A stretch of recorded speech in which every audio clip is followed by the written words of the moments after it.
Origen e historia de Rusia.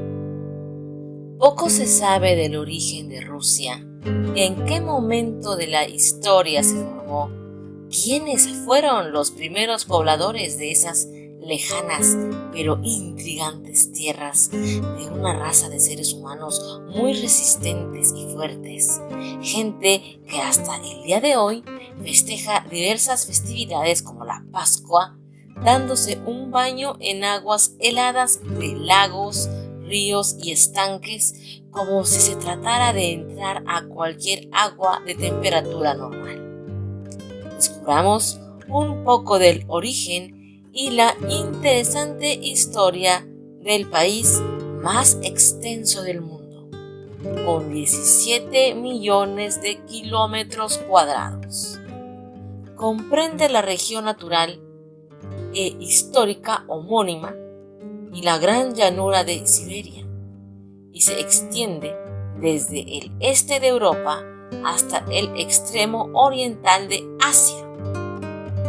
Sus tierras se bañan en el océano glacial ártico al norte, al este en los mares de Bering, Ojotsk y del Japón en el océano Pacífico, y al suroeste en los mares Negro, de Azov y Caspio. Al noroeste comparte sus límites políticos con Noruega y Finlandia, al oeste con las antiguas repúblicas soviéticas de Estonia, Letonia, Bielorrusia y Ucrania, y al suroeste con las de Georgia y Azerbaiyán. Del oeste a este, su grandiosa frontera recorre los estados de Kazajistán, Mongolia y China. Investigaciones arqueológicas han confirmado que existen restos prehistóricos que testimonian que Rusia estuvo habitada por el hombre durante el Paleolítico. En los tiempos históricos, los pueblos instalados en las estepas meridionales recibieron las influencias de las colonias griegas establecidas entre los siglos 7 a.C. y 8 a.C., así como del reino helenístico del Bósforo. Los antepasados de los rusos fueron las tribus eslavas, cuyo origen inicial se ubica, piensan algunos expertos, en las áreas boscosas de las marismas del Pripet, entre Polonia, Bielorrusia y Ucrania. Estos se extendieron hacia el este, mezclándose con algunas tribus de origen fino-ugro, y hacia el sur, entre el río Don y los Cárpatos, en lo que hoy es Ucrania, región que tras la época de Atila vio el movimiento de varios pueblos y en cuya costa sur Crimea mantenía un amplio contacto con la cultura griega. Durante el siglo VI, tribus de eslavos orientales alcanzaron por el norte a las tribus finesas y lituanas, y por el sur a los cázaros, ávaros y búlgaros, establecidos entre el Dnieper y el Volga, mientras la región del Quersoneso se mantenía bajo la soberanía bizantina. Los vikingos, llamados varegos por los bizantinos, eran un pueblo dedicado tanto a la piratería como al comercio.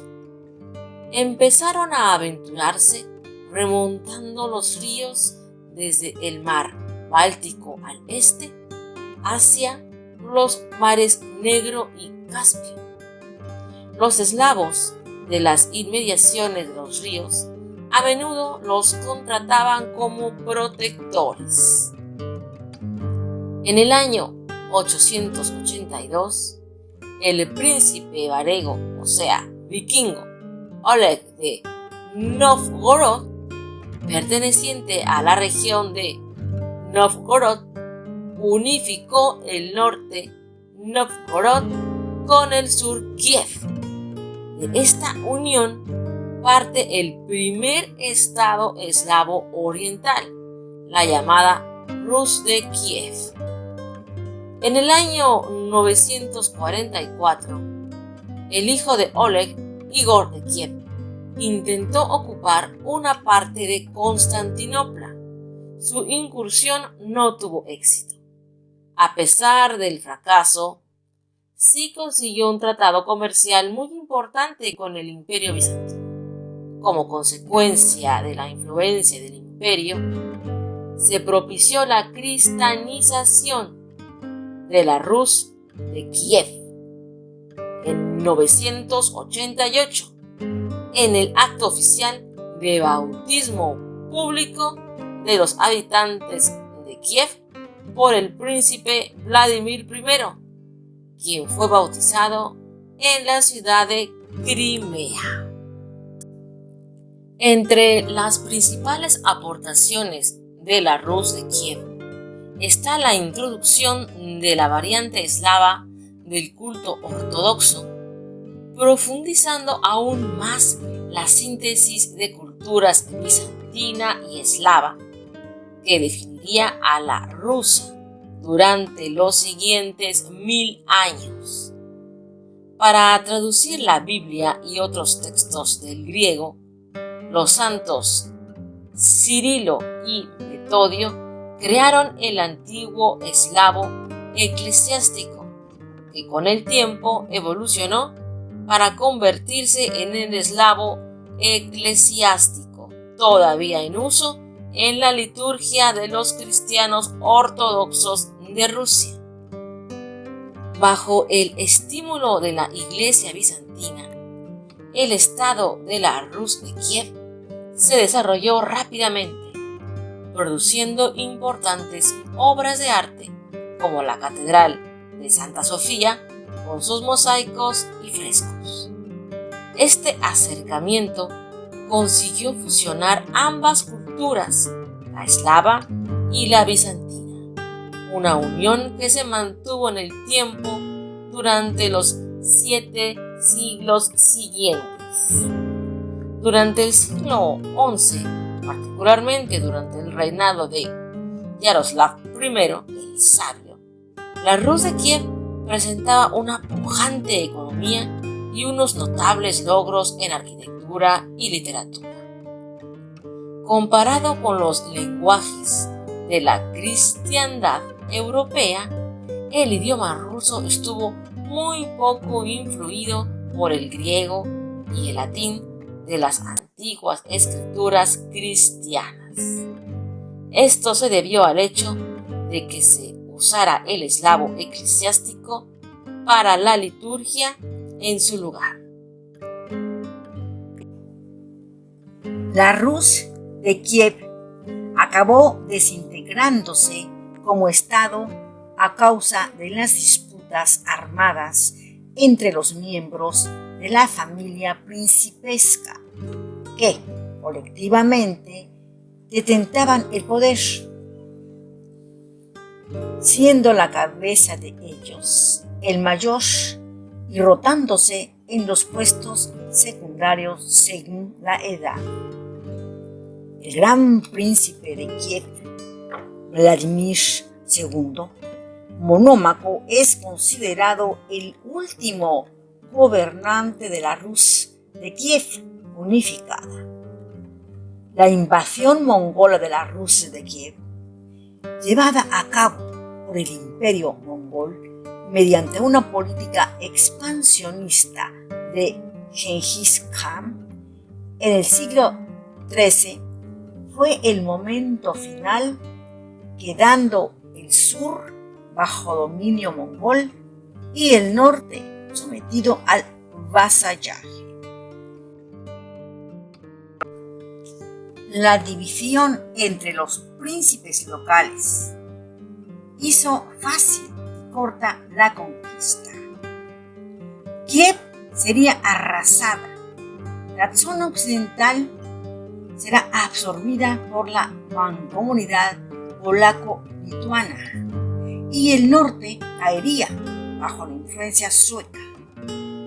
La región de Suzdal dominada por los mongoles, y la independiente República de Novgorod, estrechamente unida a las redes comerciales alemanas y suecas, establecerían las bases para la Rusia moderna.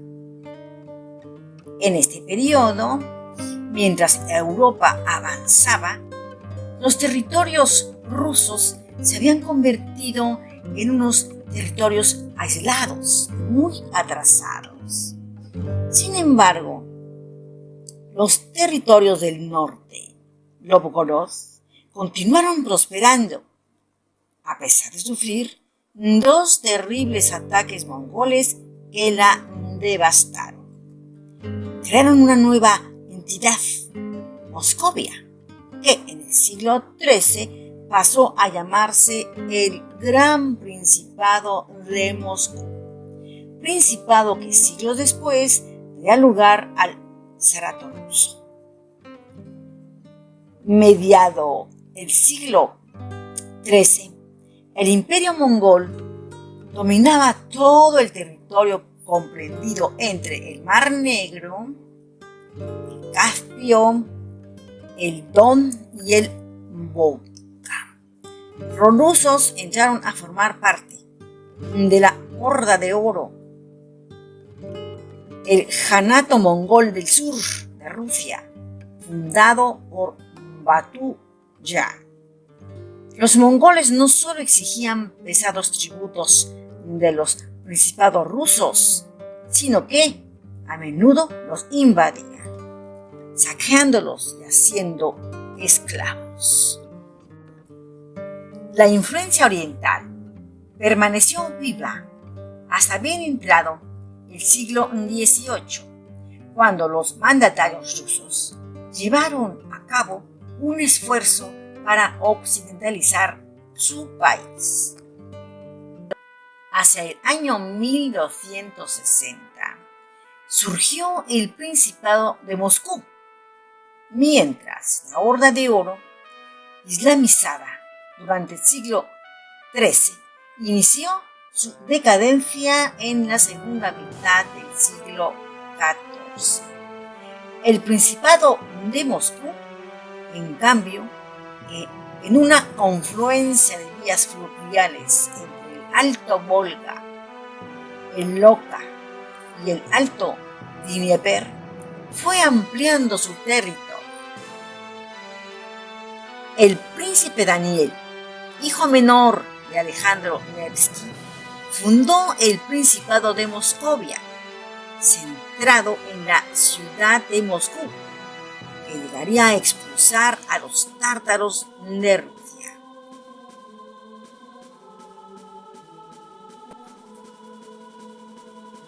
El prestigio del Principado aumentó sobremanera cuando llegó a ser el centro de la Iglesia Ortodoxa rusa.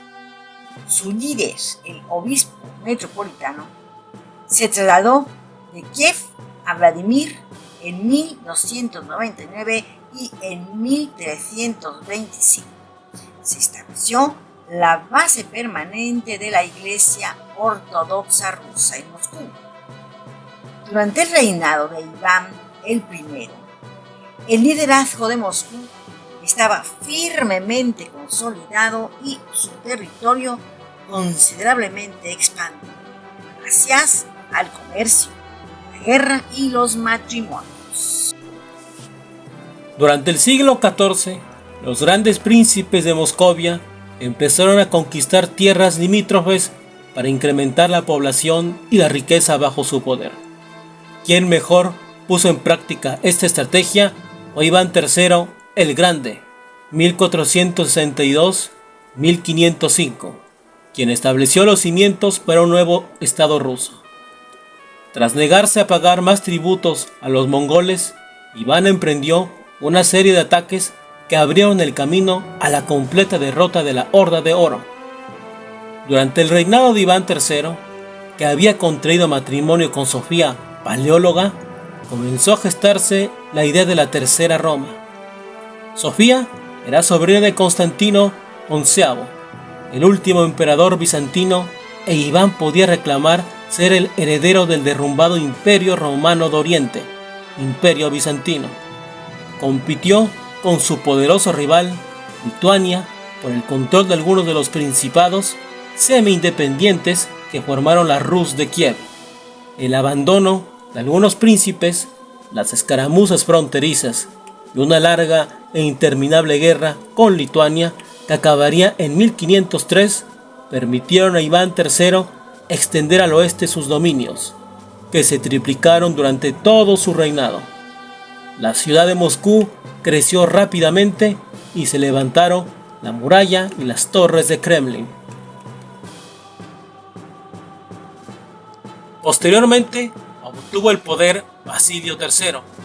Después del periodo de anarquía que siguió a la muerte de Basilio, en el que los boyardos disputaron el poder aprovechando la minoría de edad de Iván IV, llamado Iván el Terrible.